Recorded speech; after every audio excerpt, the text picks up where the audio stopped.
maiwasang mamangha ni Cheska habang papasok siya sa loob ng bahay ni Don Julio. Makintab ang sahig na akala mo'y pwede ka na magsalamin. Maraming magaganda at mamahaling furniture. Pati na rin may 3 palapag ito at malawak ang bahay. Ang ganda naman dito. Ilan kayo nakatira dito? Pagtatanong ni Cheska sa kanya sarili. Marami din siyang nakitang mga kasambahay na may kani-kaniyang ginagawa. Ikaw ba ang personal caregiver ni Tito Julio? Napalingon si Cheska sa boses ng lalaking nagsalita sa kanyang likuran. Tinignan niya ito mula ulo hanggang paa. Sa tingin niya ay nasa mid-40s na ito. Agad na humarap si Cheska at ngumiti. Yes po sir. Ako po si Cheska Ramirez, ang magiging personal caregiver ni Don Julio, sagot ni Cheska. Tumango-tango ang lalaki. Naibigay mo na naman sa sekretary ko ang requirements mo at na-check ko na lahat yun. Nasabi na rin niya ang mga magiging trabaho mo dito sa mansyon. Ako nga pala si Carlos Matias, ang pamangkin ni Tito Julio. Pagpapakilala ni Carlos at nakipagkamay ito kay Cheska. Nice to meet you po, sir. Iginiya na siya ni Carlos papunta sa kwarto ni Don Julio. Pagpasok nila sa loob ng malaking kwarto, agad niyang napansin ang king-size bed na may nakahigang matandang lalaki. Hindi na siya nakakatayo. Pero kaya niya pa naman umupo. Kaya kung dadalhin mo siya sa banyo, pwede mo siyang iupo sa wheelchair. Kung may mga kailangan ka, pwede mo sabihin sa mayordorma ng mansyon na ito. Sila ang bahala sa kailangan mo sa baba at ikaw ang tanging trabaho mo ay alagaan si Tito Julio. Bili ni Carlo. Opo sir, sagot ni Cheska. At hindi din siya nakakapagsalita. Simula na stroke siya, lagi na lang siyang tulala. Yes po sir, ako po bahala kay Don Julio. Magaling po ako mag-alaga. Nakangiting tura ni Cheska. Buti naman. Nakalista na dyan sa charts niya ang mga kailangan gawin sa kanya. Pati na rin ang mga gamot na iinumin niya. Lagi akong busy sa kumpanya, kaya ikaw ang inaasahan ko kay Tito Julio. Tumango na 3 beses si Cheska at muling sinulyapan ang matandang nakahiga sa kama. Nag-umpisa na nga ang trabaho ni Cheska sa mansyon ni Don Julio. Nakapag-caregiver na rin naman siya sa isang homes for the aged at sa iba pa. Subalit kay Don Julio siya mas nahirapan. Sir Julio, lilinisin ko na po kayo at pagkatapos po nito, kakain na po kayo, sambit ni Cheska. Pero hindi siya pinapansin ng matanda. Nakaupo lang ito sa kama at nakasandal ang likod sa headrest. Inumpisahan na nga ni Cheska linisan si Don Julio. Habang ginagawa niya iyon, kinukwentuhan niya ang matanda. Alam niyo po ba, sa pinagtatrabahuhan ko dati sa Home for the Aged, mas maraming matatanda po doon. Lahat po sila close ko. Bababait po kasi sila sa akin at parang tinuturing ko na rin po silang tunay na lola at lolo. Pagkukwento ni Cheska. Sa araw-araw na pag-aalaga niya sa matanda, ganoon ang kanyang laging ginagawa. Kahit minsan nagmumukha na siyang tanga. Para kasi sa kanya, makakatulong ang pakikipag-usap sa matanda upang gumaling ito agad. Tsaka po, mahilig silang lumabas. Sayang nga po kung makakalabas tayo at wala kayo dito sa 3rd floor. Mas may enjoy niyo po ang ganda ng paligid nitong mansyon ninyo. Nakangiting tura ni Cheska. Tinignan niya ang matanda at nakatingin ito sa bintana. Gusto niyo po ba buksan ko ang bintana? Para po makalanghap kayo ng sariwang hangin at masinagan po kayo ng araw. Pagtatanong ni Cheska, pero walang reaksyon ang matanda. Kaya tumayo na lamang si Cheska upang buksan ang mga bintana, pati na rin ang kurtina sa balkonahe. Yan! Di ba po mas maganda at hindi mainit? Sabi po kasi sa akin ng mga doktor at nurse, mas magandang nakakalanghap na sariwang hangin at liwanag ang mga pasyente. Mas madali daw po kasing gumaling ang pasyente kapag presko ang paligid. Paliwanag ni Cheska. Tinuloy na nga ni Cheska ang paglilinis sa matanda. Dinala niya pa yon sa banyo upang mag-toothbrush at linisan ang katawan.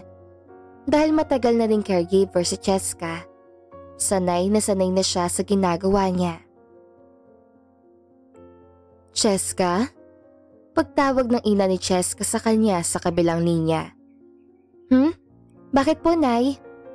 Kamusta pagtatrabaho mo dyan? Napahiga si Cheska sa higaan niya. Double deck kasi yun at siya ang nasa taas. Tumingin siya sa kisame bago sagutin ang nanay niya. Ayos naman po, Nay. Pero yung inaalagaan ko po, si Don Julio, ganoon pa rin po. 2 buwan na po ako dito pero parang walang progress yung paggaling niya. Sabi naman po ng doktor niya, ipainom lang daw po ng ipainom lagi yung gamot ni Don Julio. Saan ni Cheska? Ganoon ba, anak? Bakit ba gusto mo na gumaling ang inaalagaan mo? Gusto mo na ba mawala ng trabaho? Pagbibiro ng nanay ni Cheska na nagpasimangot sa kanya. Hindi naman po sa ganoon, Nay. Siyempre para sa akin, gusto ko pong makitang gumagaling ang pasyenteng inaalagaan ko. Hindi lang naman po pera habol ko sa kanila, sambit ni Cheska. Hay nako, ikaw talaga anak, napakabuti mong bata. Sigurado ako, kung naging nurse ka lang, baka mas masaya ka sa ginagawa mo. Pasensya na anak ha. Nay, ano ka ba? Para na rin po akong isang nurse o doktor dahil nag-aalaga ako ng isang pasyente. Pero mas iba pa rin kung nakatapos ka, hindi pa?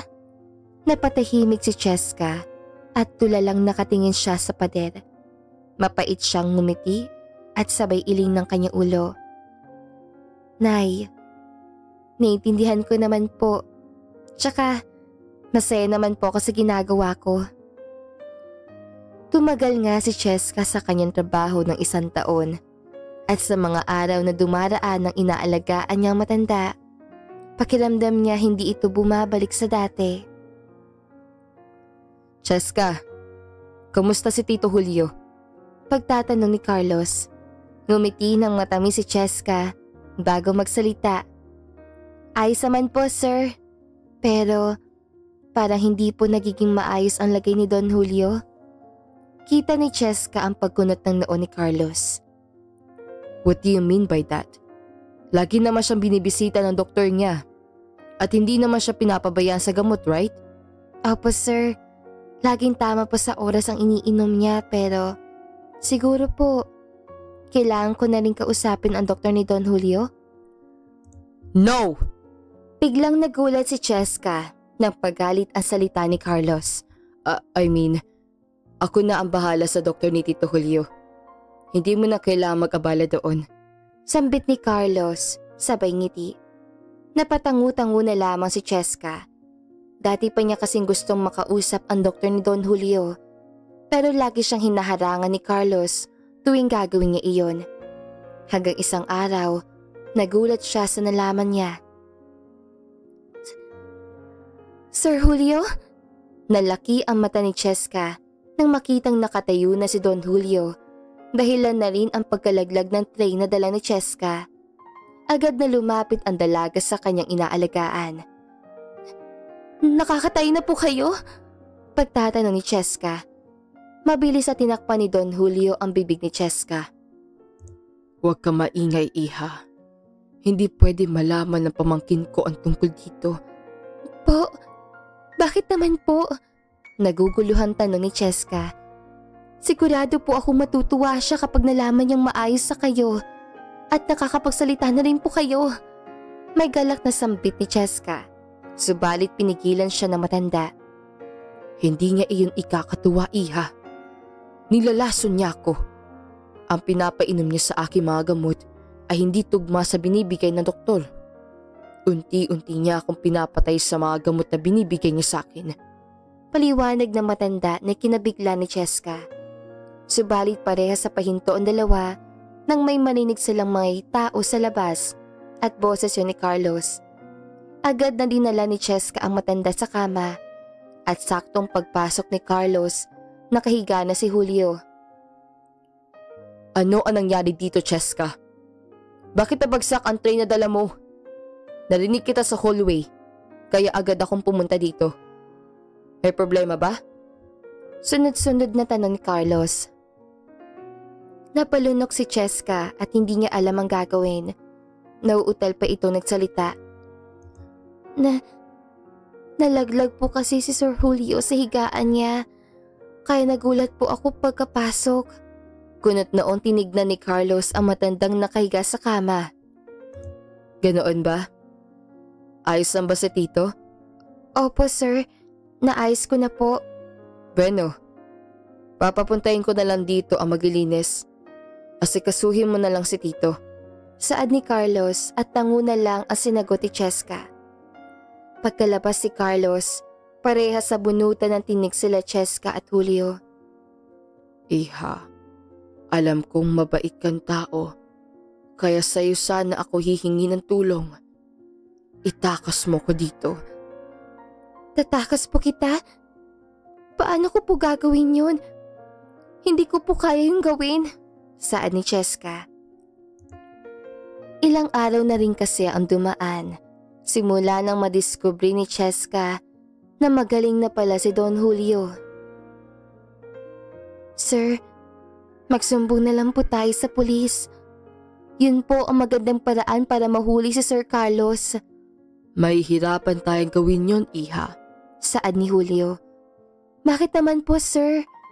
May ebidensya naman po tayo. May mga gamot po kayong tinatago, di ba? Yung mga gamot na binibigay sa inyo ni Sir Carlos, pwede po natin gamitin yun sa kanya. Bumuntong hininga si Julio. Iha, kapag nalaman ni Carlos ang totoo kong kalagayan, sigurado akong gagawa siya ng paraan para mabura ako sa mundong to. Ang lahat ng panaghirapan ko ay mapupunta sa kanya, pati ikaw madadamay. Tsaka isa pa, may kakamping pulis si Carlos sa loob, kaya ikaw lang ang pag-asa kong makaalis dito. Agad niyang gumawa ng plano si Cheska at ang matandang inaalagaan niya. Kahit kinakabahan si Cheska, pero nauna pa rin ang awang nararamdaman niya sa matandang bilyonaryo. Gusto niyang tulungan ito at makaligtas sa kamay ni Carlos. May lagusan dito sa basement papuntang labas, Iha. Simula kasi na-stroke ako at lumala ang kalagayan ko. Nabalitaan ko na iba na ang mga tauhan. Pinalitan lahat yun ni Carlos, pati na rin ang mga guard sa gate. Tauhan lahat yun ni Carlos, kaya tiyak akong mahihirapan tayo kung sa gate tayo dadaan. Paliwanag ni Don Julio. Ano po bang plano natin? Pagtatanong ni Cheska. Handa mo na ba akong tulungan? Tumango-tango si Cheska. Opo sir, sagot nito. Aalis tayo kapag tulog na ang lahat. Doon tayo tatakas, dala ang mga ebidensya laban kay Carlos. Ako ang pupunta sa police station dahil kung ikaw o ang ibang tao, baka hindi tayo matulungan ng pulis. Huwag kang mag-alala, Cheska. Pagtapos ito, bibigyan kita ng award sa pagtulong sa akin. Saad ni Don Julio. Umiling-iling si Cheska at ngumiti sa matanda. Bukal po sa loob ang pagtulong ko. Hindi po ako nangihingi ng kahit anong kapalit. Gusto ko pong iligtas kayo. Napakabait mong bata, Iha. Sa bawat kwento mo sa akin, lagi ako napapangiti. Isa rin yon sa dahilan ba't ako tulutang gumaling. Tsaka ko na lang din nalaman na maling gamot pala ang pinapainom sa akin ni Carlos. Kaya pala mabagal ang paggaling ko. Balak niya na pala akong alisin sa mundong ito. Mapait na ngumiti si Julio. Hindi kasi makapaniwala si Julio sa ginawa ng kanyang pamangkin niyang si Carlos. Akala ko nga rin po mabait si Sir Carlos. Hindi po pala. Ganoon talaga ang mundo, iha. Maraming mapagkunwaring mga taong handang lokohin ka para makuha lang ang gusto nila. Ginawa na nga nila Cheska at Don Julio ang plano nila. Hinintay nilang makatulog ang lahat at saka sila pumunta sa basement. Walang nakapansin sa kanilang dalawa at mabilis lang din silang nakaalis sa mansyon ni Don Julio. Nakatakas nga silang dalawa at agad na kinausap ni Don Julio ang abogado niya na kahit ito nagulat sa biglang pagsulpot ng matanda at isiniwalat itong katotohanan. Dahil doon, mabilis na dinakip si Carlos sa mga pulis. Anong ginagawa niyo sa akin? Bakit niyo ako pinaposas? Sa presinto ka na lang po magpaliwanag, Sir Carlos. Wala akong ipapaliwanag. Hindi ko alam ang sinasabi niyo.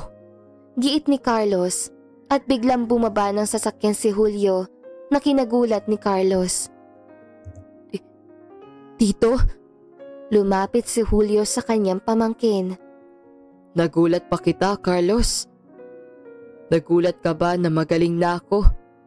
Napatingin si Carlos kay Cheska na nasa likuran ni Don Julio. Bakit hindi mo sinasabi sa akin magaling na si Tito Julio? May galit na tanong ni Carlos at humarap ulit si Carlos kay Don Julio. Tito, I'm sorry. I didn't know na magaling ka na pala. Hindi malang sa akin pinaalam ng caregiver mo ang totoong kalagayan mo. Nauutal na sambit ni Carlos pero isang malakas na sampal ang natanggap niya kay Don Julio. Stupido! Huwag ka na magmaang-maangan pa, Carlos. Matagal ko nang alam na nilalason mo ako. At alam mo ba, ano pang mas malaking nalaman ko? Ninanakawan mo ang kumpanya ko! Mabilis na kumawala si Carlos sa mga pulis at pilit na hinawakan ang magkabila ang braso ni Don Julio. Tito, you know I can do that, right? Sino po nagsasabi niya sa inyo? Yang caregiver niyo po ba? Masamang tinignan ni Carlos at dinuro pa si Cheska pero tinapik iyon ni Don Julio. Marami akong ebidensya, Carlos. Kaya wala ka nang matatakbuhan. Ikulong niyo na yan at baka ano pa ang magawa ko dyan. Nanggigigil na sambit ni Don Julio. Dahil sa malakas ang ebidensya laban kay Carlos, nakulong nga ito. Nagpa-second opinion si Don Julio sa ibang ospital at nabigyan na siya ng tamang gamot para sa mabilis sa paggaling niya. Mukhang paalis ka na, iha. Saan ni Don Julio habang naglalakad ito palapit kay Cheska. Ngumiti si Cheska at tumango-tango. Opo, Don Julio. Papunta sana po ako sa inyo para magpaalam. Magpaalam? Bakit ka naman magpapaalam? Pinayagan na ba kitang umalis? Hindi pa po, sir. Pasensya na po. Malapad na ngumiti si Don Julio at bahagyang natawa. Ang ibig ko sabihin, bakit ka aalis kung hindi naman kita pinapaalis? Nakahulog ang wika ni Don Julio. Po? Hindi niyo po ako pinapaalis? Pero sir, magaling na po kasi kayo, kaya… Kaya, aalis ka na, ganoon ba? Opo, sir. Iha, oo siguro, tapos na ang trabaho mo sa akin. Pero gusto ko ipaalam sa iyo. Simula ngayon, dito ka natitira kasama ang pamilya mo. Actually, parating na sila ngayon. Po? Ang pamilya ko po, sir? Tumango-tango si Don Julio. Oo, iha. Simula ngayon dito na sila titira. Pati na rin ikaw. Nalaman ko sa nanay mo na gusto mo maging doktor, tama? Pag-aaralin kita, pati na rin ang mga kapatid mo. Sambit ni Don Julio. Pero, bakit niyo po gagawin yon, Don Julio? Takang tanong ni Cheska. Dahil tinulungan mo ako at sabi ko naman sa iyo, pagkatapos nito, I'll give you a reward. Pero sir, hindi naman po ako humihingi ng kapalit sa pagtulong ko. I know, Cheska, but now I want to help you. I want to help you to chase your dream. Kung gusto mo maging doktor, nandito ako para pag-aralin ka. Hindi ito gantimpala. Isipin mo na lang na pamilya tayo. Unti-unting tumulo ang luha ni Cheska sa mga sinabi ni Don Julio. Hindi niya mapigilang mapayakap sa matanda at niyakap din siya nito na mahigpit. Tinupad nga ni Don Julio ang pangako niya kay Cheska. Pinag-aral niya ito na medisina at gumanda rin ang buhay nila Cheska sa tulong ni Don Julio.